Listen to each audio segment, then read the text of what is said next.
Right, I will be in the minority when I say my thoughts and opinions on Brandon Sanderson's Warbreaker. I haven't finished it today, so I'm going to review it right now. This is book number 10 in the reading order list that I have.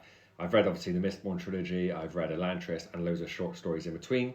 One more short story after this, and then I'm into the Stormlight Archive. They look massive, but I'm hoping it's a return to form because for me, this was just like bang average in comparison to what I've read. The like how phenomenal that Mistborn trilogy was, and you shouldn't. I know you shouldn't compare. It's a different story, but when you've read a Brandon Sanderson book and you've been treated to such beautiful magic systems and incredible characters, when I got to this, I don't know. Over halfway through, I was like, I don't understand. The magic system is really meh. I didn't really. It didn't blow me away. Page 500 is where actually one of the characters starts to learn and practice. And I was like, oh, this is intriguing.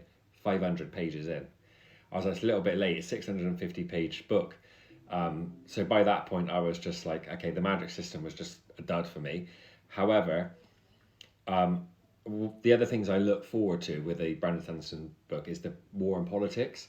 With this one, it was just all politics. And with war, I mean, obviously, it's got talk of like battles and things. I like combat.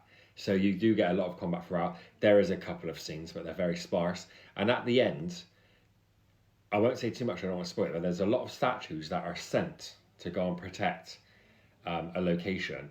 And you don't get no intel on that. It then goes back to the story with the characters. So for me, yeah, it misses out on the magic system for me, and the actual combat side. The politics, perfect. I tell you what, Siri is such an incredible character. Siri is what kept me going. I think I looked at this book at about 250 pages and I was like, do I keep going with this book? I am struggling.